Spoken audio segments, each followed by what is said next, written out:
ശ്രീത്ത്, ഈ യൂട്യൂബർമാർ അവർ യഥാർത്ഥ ക്രിയേറ്റർ ആകണമെന്നാണ് പറയുന്നത്. പക്ഷേ ഇവിടെ അനാരോഗ്യകരമായിട്ടുള്ള ഒരു ക്രിയേറ്റർമാരെയാണ് നമ്മൾ കണ്ടുകൊണ്ടിരിക്കുന്നത് സമീപകാലത്തായിട്ട്. അവർ അതിസാഹസികമായിട്ടുള്ള കാര്യങ്ങളിലേക്കാണ് പോകുന്നത്. കാറ് കയറ്റി മനുഷ്യജീവനെ ഇല്ലാതാക്കുക, അതുപോലെ ലഹരി മരുന്നുമായിട്ടുള്ള കടത്തൽ, ഇത്തരത്തിലുള്ള കാര്യങ്ങളാണ് നമുക്കിപ്പോൾ വാർത്തയിൽ കടന്നു വരുന്നത്. ഇതെത്രത്തോളം സുഖകരമായിട്ട് തോന്നുന്ന കാര്യങ്ങളല്ലല്ലോ ഇത്. തീർച്ചയായും അത്തരത്തിലാണ് മുൻകാലങ്ങളിലെല്ലാം സമൂഹത്തിൽ ഒരു 10 പേർ അറിയപ്പെടുന്ന ഈ മാധ്യമങ്ങളുമായി ഒരുമിച്ച് നിൽക്കുന്ന സിനിമയിലുള്ളവരെല്ലാം ചെയ്തിരുന്നത് എന്ന് സമൂഹത്തിന് മാതൃകയാകാനാണ്. ഇന്ന് യൂട്യൂബിൻ്റെ എല്ലാം പുതിയ സോഷ്യൽ മീഡിയ കാലത്ത് അങ്ങനെ വലിയ രീതിയിൽ യുവതലമുറയെ സ്വാധീനിക്കാൻ കഴിവുള്ള പല താരങ്ങളും ഉയർന്നു വന്നിട്ടുണ്ട്. പക്ഷെ അവരെല്ലാം ഇപ്പോൾ ഈ സമൂഹത്തെയും വിദ്യാർത്ഥികളെല്ലാം തെറ്റായ രീതിയിലാണ് നയിക്കുന്നത്. അത് നമുക്ക് കാരണം ഒരു സംഭവമല്ല, അങ്ങനെ നിരന്തര സംഭവങ്ങൾ ഉണ്ടായിക്കൊണ്ടിരിക്കുകയാണ്. ഇത്തരം യൂട്യൂബുമായി ബന്ധപ്പെട്ട് പ്രവർത്തിക്കുന്നവർ ഈ പീഡന കേസിൽ പ്രതിയാകുക, അതോടൊപ്പം തന്നെ ലഹരി മരുന്ന് കേസിൽ പ്രതിയാകുക, ഇത്തരം ഈ മറ്റ് അക്രമ സംഭവങ്ങളിൽ പ്രതിയാകുക, അതെല്ലാം നിരന്തരമായി ഇവിടെ ആവർത്തിച്ചു കൊണ്ടിരിക്കുകയാണ്. അത് ഒരു ഡസനിലോളം തന്നെ ചിലപ്പോൾ എടുത്തു പറയാൻ കഴിയും. നമുക്കറിയാവുന്നതാണ് ഈ ബുൾജെറ്റ്. അത് കുറച്ച് പഴയ സംഭവമായി. ഈ ബുൾജെറ്റ് എന്ന് പറയുന്ന ഒരു 2 സഹോദരങ്ങളുണ്ട്. അവരെന്തോ ഒരു കേസുമായി ബന്ധപ്പെട്ട് പോലീസ് പിടികൂടുന്നു. പിന്നെ അവരുടെ ആരാധകർ ഒത്തുകൂടുന്നു, ഇവരെ തുറന്നു വിട്ടില്ലെങ്കിൽ കേരളം കത്തിക്കുമെന്ന്. അങ്ങനെ വലിയ വിവാദങ്ങളുണ്ടായിരുന്നു. പിന്നീട് സഞ്ജു ടെക്കി എന്ന് പറയുന്ന ആളെ അറിയാലോ. ഇപ്പോൾ ഈ സിനിമകളും അത് അങ്ങനെ ഒരു അനുസരിച്ച് വയലൻസിന് പ്രാധാന്യം നൽകിയാണ് ഇറങ്ങുന്നത്. ആവേശ സിനിമ ഇപ്പോൾ ഇറങ്ങിയിരിക്കുന്ന മാർക്കോ, ഈ ആവേശ സിനിമയുമായി ബന്ധപ്പെട്ടാണ് ഈ സഞ്ജു ടെക്കി അതിലിങ്ങനെ ഈ ഒരു സ്വിമ്മിംഗ് പൂൾ പോലെ നിർമ്മിച്ച് കുളിക്കുന്ന ഒരു സംഭവമുണ്ട്. അങ്ങനെ ഈ സഞ്ജു ടെക്കി സ്വന്തം കാറിൽ തന്നെ ഈ സ്വിമ്മിംഗ് പൂൾ നിർമ്മിച്ച് റോഡിൽ കൂടെ യാത്ര ചെയ്ത് കുളിക്കുകയാണ്. ഇതിനെതിരെ ലാസ്റ്റ് പോലീസ് ഈ വണ്ടി പിടിച്ചെടുക്കുന്നു. സഞ്ജു ടെക്കി അറസ്റ്റ് ചെയ്ത് കോടതിയും RDO എല്ലാം ഇടപെടുന്നു. ഇദ്ദേഹത്തിൻ്റെ ലൈസൻസ് കട്ട് ചെയ്യുന്നു. ഇവരെല്ലാം വലിയ രീതിയിലാണ് ഈ യുവാക്കളെ സ്വാധീനിക്കുന്നത്. ഇപ്പോൾ +2 പ്രത്യേകിച്ച് ടീനേജിൽ സ്റ്റുഡൻസിനെല്ലാം വലിയ രീതിയിൽ ഇവർക്ക് സ്വാധീനിക്കാൻ കഴിയുന്നുണ്ട്. ഇത് വലിയ അപകടകരമായ രീതിയിലാണ് മുന്നോട്ട് പോകുന്നത്. ഇപ്പോൾ ഏറ്റവും പുതുതായി വന്നിരിക്കുന്നതും അതിനു മുമ്പ് പറയേണ്ട ഒരു തൊപ്പി എന്ന് പറയുന്ന ഒരു കണ്ണൂരുകാരനുണ്ട്. അദ്ദേഹം ഇതിനേക്കാൾ ഇരട്ടിയാണ്. അദ്ദേഹത്തിന്റെ സ്വാധീനം നാം ഞെട്ടിക്കുന്ന രീതിയിലാണ്. ഇദ്ദേഹം പലയിടങ്ങളിൽ, അദ്ദേഹം ഗെയിമറായിരുന്നു, യൂട്യൂബ് ഗെയിമറായിരുന്നു. പിന്നെ ലൈവ് സ്ട്രീമിലേക്ക് പോയി.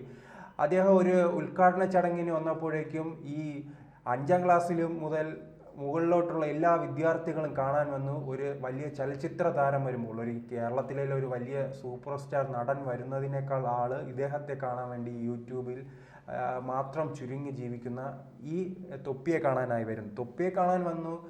റോഡ് ബ്ലോക്കായി. അദ്ദേഹം അവിടെ വന്ന് അശ്ലീല പദങ്ങൾ ഉപയോഗിക്കുന്നു. അദ്ദേഹത്തെ പോലീസ് അറസ്റ്റ് ചെയ്യുന്നു.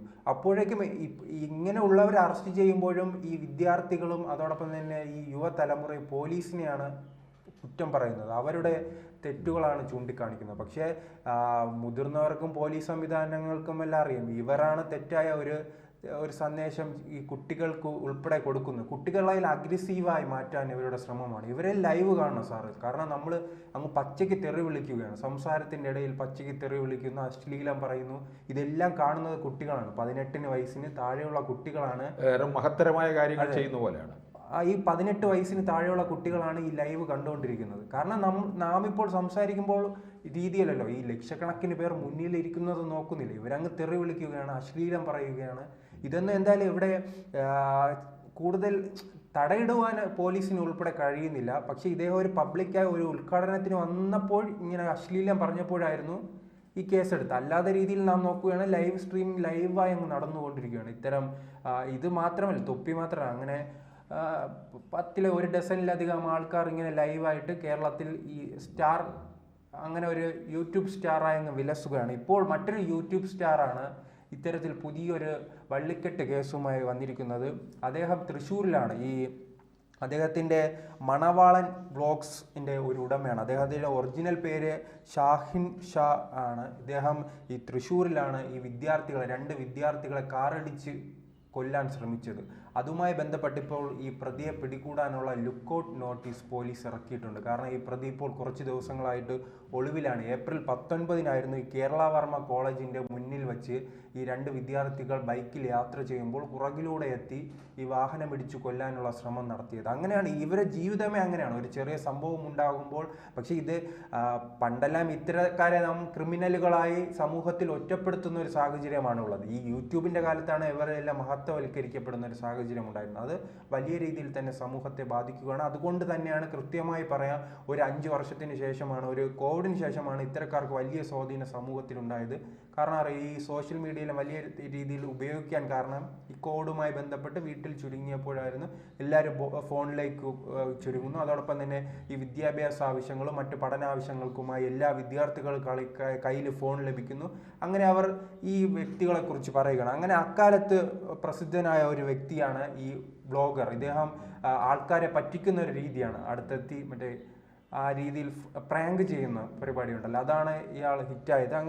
ഇയാൾ അങ്ങനെ നിറഞ്ഞു നിൽക്കുമ്പോഴാണ് ഇപ്പോൾ വീണ്ടും ഒരു കേസിൽ പെട്ടിരിക്കുന്നത്. ലുക്കൌട്ട് നോട്ടീസ് തൃശ്ശൂർ വെസ്റ്റ് പോലീസാണ് ലുക്കൌട്ട് നോട്ടീസ് ഇറക്കിയിരിക്കുന്നത്. മുൻപ് സൂചിപ്പിച്ചതുപോലെ തന്നെ ഏപ്രിൽ 19 കേരള വർമ്മ കോളേജ് റോഡിൽ വെച്ചാണ് സ്കൂട്ടർ യാത്ര ചെയ്യുന്ന 2 കോളേജ് വിദ്യാർത്ഥികളെ കാറിടിച്ച് കൊലപ്പെടുത്താൻ ഇയാൾ ശ്രമിച്ചത്. അതിനുശേഷം ഇയാൾ ഒളിവിലാണ്. ഇയാൾ മാത്രമല്ല, ഇപ്പോൾ കാറിൽ കൂടുതൽ പ്രതികളുണ്ടായിരുന്നു. അപ്പോൾ ആ പ്രതികളെ മുഴുവൻ ലുക്കൌട്ട് നോട്ടീസ് പുറത്തിറക്കിയിട്ടുണ്ട്. കേരള വർമ്മ കോളേജ് വെച്ച് ഒരു തർക്കത്തെ തുടർന്നാണ് ഈ ഷാഹിൻ ഷായുടെ നേതൃത്വത്തിൽ 10 അംഗ സംഘം ഈ വിദ്യാർത്ഥികൾക്ക് നേരെ ആക്രമണം നടത്തി. അതാണ് പിന്നീട് തുടർച്ചയായി തന്നെ വീണ്ടും നീണ്ടുപോയത്. സ്കൂട്ടറിൽ വരികയായിരുന്ന മണ്ണുത്തി സ്വദേശികളായ ഗൗതം കൃഷ്ണയെയാണ് ഇദ്ദേഹം കൊലപ്പെടുത്താൻ ശ്രമിച്ചത്. കാർ വരുന്നത് കണ്ട് സ്കൂട്ടർ റോഡിൻ്റെ വശത്ത് ഒതുക്കിയെങ്കിലും ഈ സംഘം വാഹനം ഇടിച്ചു കയറ്റുകയായിരുന്നു. സംഭവത്തിൽ ഗൗതമിനും അതോടൊപ്പം തന്നെ സുഹൃത്തിനും ഗുരുതരമായി പരിക്കേറ്റിട്ടുണ്ട്. ഇതെല്ലാം നമുക്ക് പണ്ട് കണ്ടിട്ടുള്ളത് ഗുണ്ടാ സംഘങ്ങളുമായി ബന്ധപ്പെട്ടാണ്. അങ്ങനെ ഇതെല്ലാം ഈ ഒരു 25 വയസ്സിന് താഴെയുള്ള വിദ്യാർത്ഥികളാണ് ഇത്തരത്തിൽ നിരന്തരം ഈ പ്രശ്നങ്ങളിൽ ഇടപെടുന്നത്. അതോടൊപ്പം തന്നെ ഇവർക്ക് നല്ല വരുമാനം ലഭിക്കുന്നുണ്ടല്ലോ. ഈ യൂട്യൂബുമായി ബന്ധപ്പെട്ട് അവർക്ക് വലിയ രീതിയിൽ വരുമാനം ലഭിക്കുന്നുണ്ട്. എന്തെങ്കിലും ഈ പോക്കൃത്തനം കാണിച്ച് എങ്ങനെയെങ്കിലും ഹിറ്റാവാൻ കഴിയുന്നു. അതിൻ്റെ അടിസ്ഥാനത്തിൽ കിട്ടുന്ന പൈസയുമായി ആഡംബര ജീവിതം നയിക്കുക, ഈ ലഹരി മരുന്ന്. ഈ അവസാനം തന്നെ ഇപ്പോൾ തൊപ്പിയുമായി ബന്ധപ്പെട്ട് ഒരാഴ്ച മുമ്പ് മറ്റൊരു കേസ് വന്നിരുന്നു. ഈ കൊച്ചിയിൽ MDMA പിടികൂടുന്ന ഈ തൊപ്പിയുടെ റിസോർട്ടിൽ അദ്ദേഹം താമസിക്കുന്നിടത്ത് ഈ വസതിയിൽ ഈ രീതിയിൽ പരിശോധന പോലീസ് നടത്തിയപ്പോൾ ഈ MDMA ഉൾപ്പെടെയുള്ള ലഹരി മരുന്ന് കണ്ടെത്തിയിരുന്നു. പിന്നീട് അദ്ദേഹം ഒളിവിലായിരുന്നു. ജാമ്യം കിട്ടിയോ എന്ന രീതിയിൽ അറിയില്ല, എന്തായാലും ഒളിവിലാണ്. അങ്ങനെ കേരളത്തിലെ അതോടൊപ്പം തന്നെ ഇതിൽ ഇപ്പോൾ ഫേമസ് ആയി നിൽക്കുന്ന മിക്കവരുടെ പേരിലും പീഡന കേസുകളുണ്ട്. അതിനെക്കുറിച്ച് നാം പ്രധാനപ്പെട്ട എല്ലാ പേരിലും ഈ പീഡന കേസുകൾ ഉൾപ്പെടെയുണ്ട്. അങ്ങനെ ഈ ഫേമസ് ആയി ഇവർ സമൂഹത്തിൽ തെറ്റായ ഒരു ചിന്തയാണ് പകർത്തിയിരുന്നത്. അതോടൊപ്പം തന്നെയാണ് നാം വരുന്ന സിനിമാ മേഖലയിലും അത്തരം ഒരു പ്രശ്നങ്ങൾ ഉണ്ടായിരിക്കുന്നു. ഈ ആവേശ സിനിമയും അതോടൊപ്പം തന്നെ മാർക്ക് അടക്കമുള്ള വലിയ വയലൻസ് സിനിമകളാണ്. കൊലപാതകവും അടക്കമുള്ള രീതിയിലുള്ള ഒരു സന്ദേശം വലിയ രീതിയിൽ തന്നെ വിദ്യാർത്ഥികളെ ബാധിക്കുന്നുണ്ട്. ഇപ്പോൾ തന്നെ ഒരു 2 ദിവസം മുൻപ് ഒരു വീഡിയോ തന്നെ പ്രചരിക്കുന്നുണ്ട്. ഒരു പോലീസ് ഉദ്യോഗസ്ഥൻ ഈ വിദ്യാർത്ഥികൾക്കെല്ലാം ബോധവൽക്കരണം നൽകുകയാണ്. ഈ ഇൻസ്റ്റാഗ്രാം ഒന്നുമല്ല ജീവിതം, ഞാനൊരു കൂലിപ്പണിക്കാരൻ്റെ മകനാണ്, ഞാൻ അവിടെ നിന്നാണ് വളർന്നു വന്നത്, എൻ്റെ കാലത്ത് ഇൻസ്റ്റാഗ്രാം ഒന്നുമില്ല. ഇപ്പോൾ വലിയ തർക്കമുണ്ട്. ഇപ്പോൾ സ്കൂളുകൾ കേരളത്തിൻ്റെ ഇപ്പോൾ കാസർഗോഡ് മുതൽ ഇങ്ങ് തിരുവനന്തപുരം വരെയുള്ള എല്ലാ സ്കൂളുകളിലും സംഘർഷങ്ങളാണ്. കാരണം എന്ന് പറഞ്ഞാൽ ഈ സംഘർഷം ഉണ്ടാകുന്നു, അവർ വീഡിയോ എടുക്കുന്നു, ഇൻസ്റ്റാഗ്രാമിലിടുന്നു, ഫേസ്ബുക്കിലിടുന്നു. അങ്ങനെ സ്റ്റാർ ആകാനുള്ള ഒരു സിനിമ ലൈഫാണ് എല്ലാവരും സ്വപ്നം കാണുന്ന വിദ്യാർത്ഥികൾ. അതിൻ്റെ പേരിൽ പലയിടങ്ങളിൽ സംഘർഷമാണ്. അധ്യാപകരെ മർദ്ദിക്കുന്നു. ഈ തിരുവനന്തപുരത്ത് ഈ ഇൻസ്റ്റാഗ്രാമിൽ കമൻറ്റ് നമ്മൾ അഭിപ്രായം രേഖപ്പെടുത്തുമല്ലോ, അങ്ങനെ അഭിപ്രായം രേഖപ്പെടുത്തുന്നതുമായി ബന്ധപ്പെട്ട് സ്കൂളിലെ +1 വിദ്യാർത്ഥികളും +2 വിദ്യാർത്ഥികളും തമ്മിൽ സംഘർഷം. അത് പറഞ്ഞു തീർക്കാൻ വേണ്ടി പ്രിൻസിപ്പാൾ യോഗം വിളിക്കുന്നു. ആദ്യ അടി പ്രിൻസിപ്പാൾ തന്നെ. ആ രീതിയിൽ കേരളം മാറുകയാണ്. അതിനെല്ലാം ഉള്ള പ്രധാന കാരണം ഇത്തരത്തിലുള്ള യൂട്യൂബിൽ സ്വാധീനമുള്ള ചില വ്യക്തികൾ കാരണമാണ്. അവരെയെല്ലാം വലിയ രീതിയിൽ പിടിച്ചു കെട്ടിയില്ലെങ്കിൽ കേരളത്തിൽ തെറ്റായ സന്ദേശമാണ് കുട്ടികൾക്കിടയിൽ പരക്കുന്നത്. അത് തടയാൻ വേണ്ടി പ്രത്യേകം തന്നെ പോലീസും മറ്റു സംവിധാനങ്ങളും ജാഗ്രത പാലിക്കണം.